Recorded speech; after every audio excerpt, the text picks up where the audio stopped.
Hello, everyone. Good morning, good afternoon, or good evening, depending on where you are. Welcome to today's webinar here at Sensei Project Solutions. Today, we do have a very interesting topic, which is all about baselines, how they work, and what can go wrong. My name is Rafael Santos. I am a principal consultant here at Sensei Project Solutions, and I will be your host during today's session. Before we get started, I wanted to say a big thank you for joining me here today, for dedicating a few minutes of your time to watch this session. And I hope that we can have a good time together. I hope that you find this session very useful and very informative. And I hope that you can use the knowledge and everything that we are going to be sharing here useful for for you to manage your project in your day-to-day activities. Before we get started, I wanted to say a little bit about a little things about myself, a little few things about myself. As I said, my name is Rafael Santos, and I work as a principal consultant here at Sensei Project Solutions. My job at Sensei is to engage with customers, understand their business needs, and then configure project online or convert those business needs into configurations in the PPM platform, being it project online or project server, in order to help them achieve their strategic goals.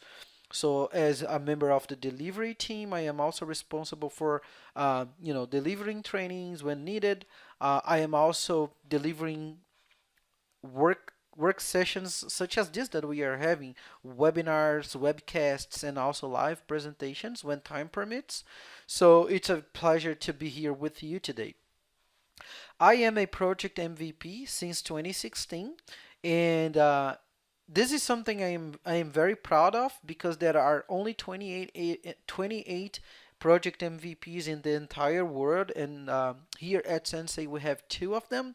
So I am one of an MV, why I am a project MVP, as I said, and we do have my colleague Dale Howard as being another project MVP at Sensei Project Solutions. As a background for who I am in my career, I have participated in projects to adopt and implement the PPM platform in three different continents. So I have been working here in Brazil, also in Argentina and Peru in South America. I spent a few years in Africa working with the PPM solution as well, and I am now working with customers based in North America, mainly in the United States and Canada, as I am working for Sensei. So that's basically the background I have, the experience I have. I am based in the city of São Paulo in Brazil. And my email address is rafael.santos@senseiprojectsolutions.com.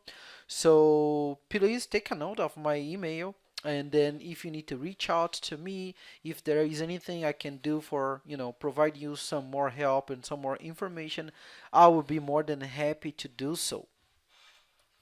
Also, I wanted to say a few words about Sensei Project Solutions, uh, who is hosting today's webinar. Sensei is a Microsoft PPM Partner of the Year in the year 2014. So we won this award in 2014, and we have also been nominated as finalists in both 2015, 2017, and 2018. So we are very proud to be a Microsoft partner with a gold. We are gold Microsoft partners in the project and portfolio management um, competency.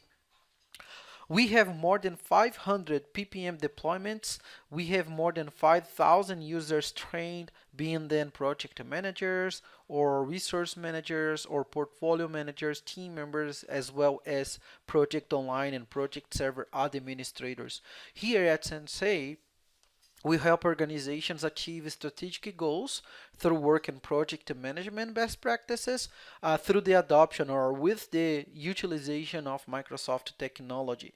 So we do have a truly global impact. We have offices in North America, in the United States, as well as in Australia. If you are already a client of us, if you are already a customer of us, I just wanted to say a big thank you for your business. And if you are not, but you need some help, please feel free to just reach out, stay in contact with us, and then we can understand how we can help you. So let's move on into today's topic. And in this topic, I wanted to discuss what is a baseline. So the baseline should reflect the schedule, or should reflect the information which is agreed upon the start of the project. Usually at the end of the planning phase, when we are transitioning into the execution phase. And it should also reflect, or it should also represent, or collect information as changes are approved and are submitted and approved along the way, throughout the project lifecycle. So I do see the project baseline as a snapshot of the project. So we can record important information about the project, and then we can use this important information that has been recorded to measure the actual progress of the current schedule against what has been baselined. So the way it should work, or the way it's recommended to work, is we, as project managers, we can create our WBS, we can put our tasks together, we can do all of the planning to put together a schedule that will represent all of the deliverables that we have for our project. So we might have, end dates, finish dates, we might have milestones, we might have people assigned to tasks, our resources, of course, so we do have all of our assignments. We might have some restrictions in terms of dates, so we might have some constraints and also some deadlines. So, we put together all of the effort that's needed for us to build our project. And after we build our project, we end up the planning phase having all of the approvals, right? So we might have all of the approvals for utilize or using the resources throughout the project. We might have the approvals for budgeting and cost. We might have the approvals for when the task should be finished. So it's a very big agreement with many different areas within our organization. And once we have all of those approvals, we need to record this information somewhere.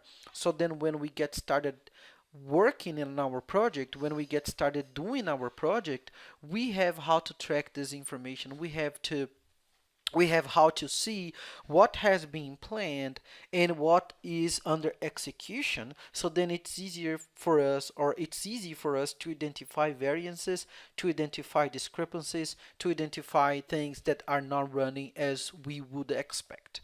So that's basically the reason why we should have a baseline, because in a baseline we are going to be recording all of the information, all of the vital information for our project. So as I said, it's going to be like a snapshot of important values that we are going to track during the project lifecycle. So when we think of a baseline, we might think, okay, since we do have to have a baseline in order to execute our project and compare its progress, what data is stored, or what's the data saved in a baseline? So for every task, Microsoft Project will capture the following information when we save a baseline. So it's going to be capturing start, it's going to be capturing finish, so both start and finish dates. It's also going to be tracking, or recording the duration information. So these three information, these three fields are basically what we have in terms of schedule. So we have start, finish, and duration. In addition to that, Microsoft Project is also going to be recording information related to work and cost. So when we think on tasks, as soon as we set the baseline, those are the 5 fields that are recorded when we set a new baseline. For resources, we do not have start and finish dates as well as duration, so we do not have start, finish, and duration. And what Microsoft Project is going to record, or is going to capture when we set a baseline, is basically work and cost. We, we do have also a third dimension of baseline, which is related to assignments. And this is visible, or we can have visibility under this information if we switch our views to task usage or to the resource usage views. And when we do have assignments, there are basically four information or four fields that are recorded. So we have start and finish dates, we have work, as well as cost. So those are the four fields that are recorded or that are captured in terms of assignments. And by assignments, I mean resources being associated with tasks. Also, Microsoft Project is going to capture in the task usage and resource usage views time-phased information for both work and cost in terms of assignments. In addition to the information that we have shared, so those are, the major big data that's recorded when we do have a baseline. There are some minor information that are recorded, that is recorded, I'm sorry, and those are budget cost, budget work, fixed cost accrual. And also, if we are using Project Online or Project Server, if we are using a PPM platform, what Project is going to do is it's also going to be recording or capturing information for deliverables. So we might have the start date of a deliverable as well as the finish date for a deliverable. However, we need to pay attention and we need to be aware that this is only going to be true when we are using a PPM platform, as I said, Project Online or Project Server, because if we are not using if we are not using a PPM platform, then the deliverables are not going to be something in the context of project standalone, right? Also, there is an important information that is worth sharing, which is when we set a baseline, there are some information or there is some information that's not recorded, that's not captured. So things such as task names, dependencies, deadline dates, constraints, task types, or effort driven, all of the settings that we have in our schedule, or for example, the calendar a task is using, for example, this is something that's not recorded or it's not captured when we save a baseline. So it's important mentioning this so then you are aware of the things that are recorded or captured and the things that are not. So when it comes to using a baseline or to setting a baseline or recording a baseline, at Sensei, we do have a recommendation on the overall process. So what the overall process should be for saving a baseline. So first, as soon as we are finished in terms of the planning phase and we are moving towards the execution phase, we have to save the original baseline for the entire project, and this is going to be saved in what we call the baseline 0. So baseline 0 is what is used by Microsoft Project to track everything and to make the calculations behind the scenes. So when we are seeing, for example, variances, and we are looking to discrepancies and variances between what has been planned and what's being executed, we are going to look at this in the variances. And Microsoft Project is always going to use the baseline 0 to be calculating the variances within our project schedule. So one thing that is very important and therefore we need to know is the baseline 0 should always record or should always be updated in order to have the most recent or the most updated and approved information for our project. Once we have the baseline 0 set, then we can copy the information from the baseline 0 into another baseline that can be from baseline 1 until baseline 10, because those baselines, baseline 1, 2, 3, 4, 5 until 10, they will be used to record or to store historical data. So at the very beginning of the project, we are always going to get started with two baselines. So we are going to have baseline 0 representing what has been approved for our project, and this is our planning. So the planning is recorded in baseline 0, and then we will be copying from baseline 0 into baseline 1 to have the first historical version of the baseline. As time progresses, if there are changes or if there is a change and this is a change that has been approved, we can update our baseline 0 and we can save the information from the baseline 0 into baseline 2, for example. So then we are going to have baseline 0 representing what has been approved and the most updated planning of our project, and baseline 1, 2, 3, 4, 5 representing all of the historical points in time. All right? Once we complete all of this information, we will have all of this stored, as I said. So, that's basically all of the steps that we need to take. One important note that's worth mentioning is, as I said, baseline 0 is going to be used and is going to be kept during the entire life cycle of the project. So then we have all of the information, we have all of this stored, and baseline 0, as I said, will be representing what has been the most updated information that is approved. One thing more that we need to know when it comes to using baselines are variances. So we do use baselines to calculate, to discover, and to see, and to be able to see variances, right? So what is a variance? The variance or a variance is the difference between what is in the current schedule based on the progress we are making and the original baseline that has been defined. So the general formula for variance is basically variance equals to the current value minus baseline value.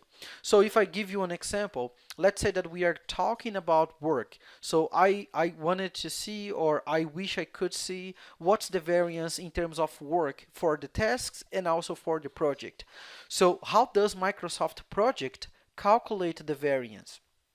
It does calculate the variance as this simple formula, right? Work variance is equals to work minus baseline work. So if we convert this into numbers, the sequence or the events would be, if the work variance is 24, it basically means or can mean that we have a work and this is current work, which is 64 hours, and we have baseline work, which is 40 hours. So if I have planned to use or to consume in a particular task 40 hours, but I am currently consuming, or the current effort for the task is 64 hours, then I will have a work variance of 24 hours. And the way we should be interpreting the variances are basically this. If I do have a positive variance, then this is a bad thing because it indicates that the task is over budget, overwork, or is taking more time to be finished. So we are basically behind schedule. I am consuming more time than what has been planned, what has been originally planned. If I do have a negative variance, in the other hand, then it indicates that it's a good variance because I am under budget, I am maybe under work, or I am ahead of schedule. I am delivering the tasks before I had originally planned that. So that's basically the way we should be interpreting the variances. And just to finish and to wrap up here before we go into our demo, I wanted to just discuss which are the variances that we do have in our schedule. So when we are using Microsoft Project, which are the variances that are calculated by the software in an automated way, I would say. So Microsoft Project does calculate 5 types of variances, and they are start variance, finish variance, duration variance, work variance, and cost variance. As we know, since we do have five main fields that are recorded when we are saving a baseline, then I will have five main fields that offer me the opportunity to see the variances within my schedule. Also, project will be calculating the variances for work and cost for each resource individually. So as I said, there is no way for us to calculate or to see start and finish dates for resources just because they do not have start and finish dates. They do not have duration. This is something that is available only at the task level, or that's only associated with the task entity. So then the only information that is stored in terms of the variances, the only um, automated calculated variances for resources are work and cost. So now it's time when I do a quick break. So I will pause here for a second and we will be moving on to my project desktop, because I wanted to show you how baselines will work, how we see baselines, and how we can basically keep them, and we be setting them and seeing how then will be working. So first, in order to set a baseline, and I'm sorry, I'm going back to project here. So in order to set a baseline, as soon as my project is ready to go, and I do have all of the planning, all of the assignments and everything approved within my project, I can go ahead here and click in project, and then I can click set baseline and then set baseline. So as soon as I set a baseline, I will be seeing that I have baseline from 0, as we know, until baseline 10. And as I said, we will always be saving the information, we will always be saving the data into baseline 0, because the baseline 0 represents what we do have for our project, the approved planning of our project. So I'll be just selecting baseline 0, and we'll be saying that this baseline is going to be set for the entire project. As soon as I click OK, the baseline is set. One thing that is important for us to know is there is no message displayed. We do not see anything. Microsoft Project just did its work, just did its job, and set the baseline for ourselves. Now, how can I see the baseline? So there are many different ways for us to see the baselines, and one option that we might have is if we go here back to the task section in the ribbon, I can click here on the Gantt chart so I can see all of the views that are available, and there is a view called tracking Gantt. So if I click on tracking Gantt, I will be able to see that now my Gantt chart bars, my bars in the Gantt chart, they have colors. So they have the blue color, they have the red color, and also there is this gray color here that will basically represent my baseline. So the blue ones we know that are non-critical tasks, the red ones we see that there are critical tasks, and also there is the gray bar that represents our baselines, or represents the planning information for the schedule. If I wanted to see this in terms of cost or work, I could also switch here, because when I click on view and then tables, I see that I'm using the entry table. But if I go, for example, to cost, I can see all of the information regarding to cost, including the baseline cost. Same thing will happen if I change this to, for example, schedule. So schedule, I will have, oops, not schedule, sorry, tracking. I will be seeing all of the things related to what has been planned in terms of actuals and finish. And then if I go to variance, I will be able to see all of the information regarding the baselines. So I have the start and finish date, I have the baseline start and the baseline finish, and here we do not have any variances just because my project didn't start. So start and finish dates are pretty much the same as baseline start and baseline finish. If I wanted to concentrate, for example, on work, I could be changing here to work, the table, and then I will be able to see, what's my current work, what's my baseline work, and what's the variance in between them. All right, so what happens now if we move forward with this? So I'll be doing something. I will be now seeing, or we will be now seeing, how the variances are going to be represented when we are using baselines. So let's say, for example, I will close this project just because I have another example here, and we'll be opening up a different one. So let's say that the project has progressed, so we have some progress in the project, and I am now seeing what the variances are. So as I said, the variances will be calculated by Microsoft Project manually based on, not manually, I'm sorry, automatically based on what we have in terms of baselines.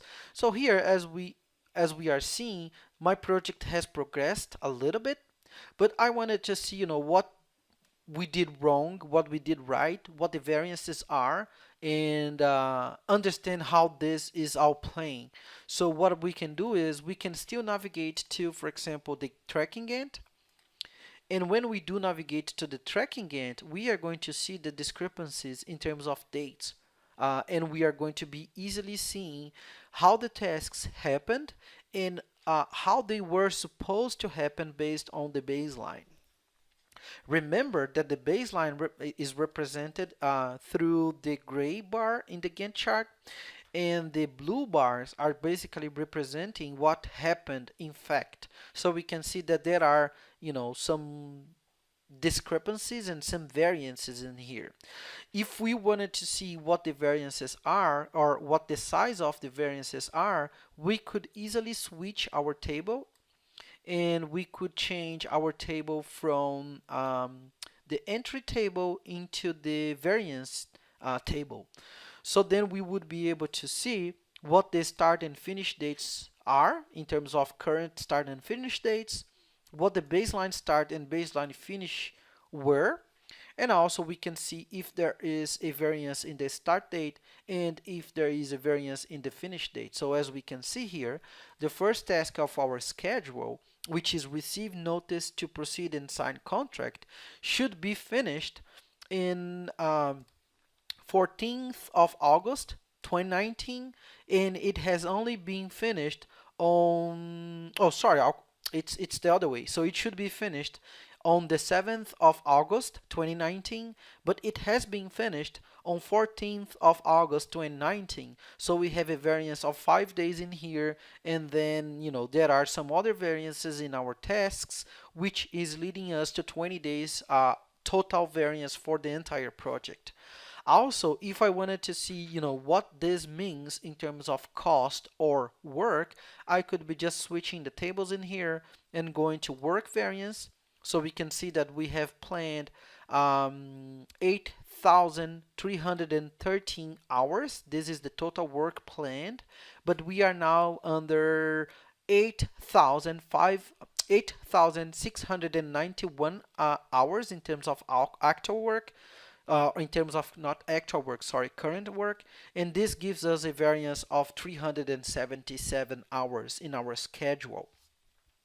If we wanted to see this in terms of summary or in terms of cost, then we can change to the cost, and we can see that we have planned almost $850,000, but we are now close to $900,000 in terms of cost.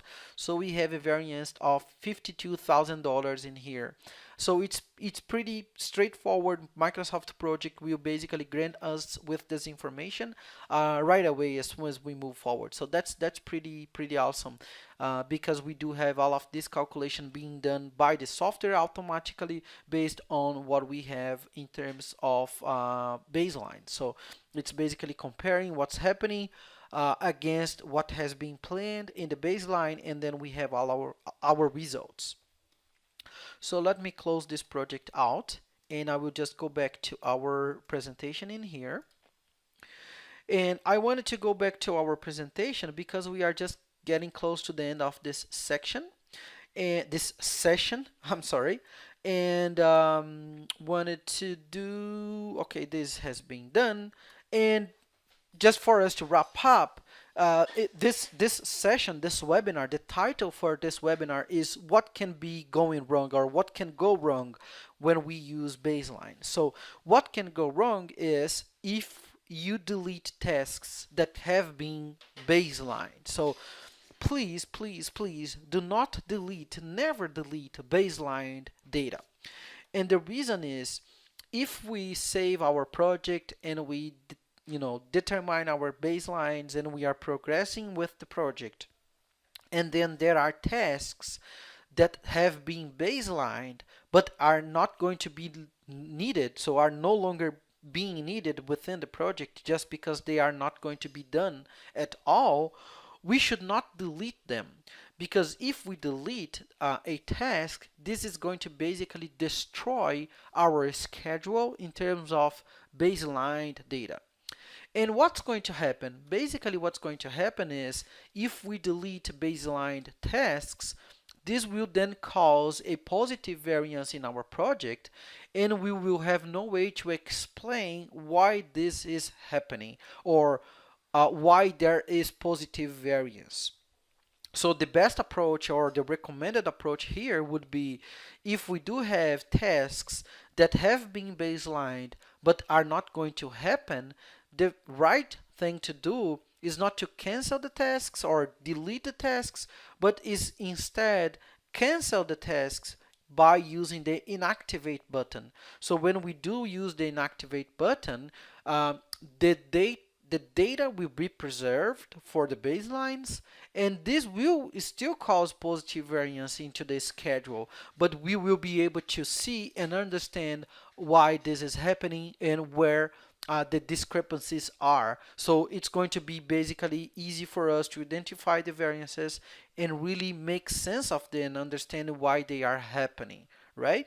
So do not need to delete baseline. So you do not need to delete tasks. Just inactivate them, and this is going to keep all of the information available for future track or future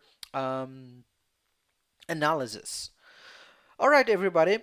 Here we are wrapping up this session. I wanted to share with you a very nice article that has been published by Sensei's CEO Kenneth Steines. It's available at the MPUG site, so it's www.mpug.com/articles/baselining-best-practices. This is a very extensive and comprehensive article that has been published by Kenneth that explains pretty much everything that has been discussed here today, how to set up the baselines and how they impact our schedules, why they are important, and how we should be using them. So I would encourage you to visit this article because it's going to provide you some very detailed explanation. I will pause here a little bit to see if there are questions. I'm not seeing any questions so far, so let's just do 1, 2, 3. Yes, there are no questions, so I believe the audience is very quiet and very they are understanding. You guys are understanding everything I'm saying. So I would like to take this opportunity to say a big thank you for all of you watching today's session. I hope it was useful. I hope it was informative. If you do have any questions, if there is anything else that I can be providing you, please let me know through my email, which is rafael.santos@senseiprojectsolutions.com. So then we can stay we can stay in touch, and I can provide you with additional information as needed. So thank you very much, everybody, and I hope to see you in the next webinar that's going to be happening next month. Thank you very much. Have a great day, and bye bye.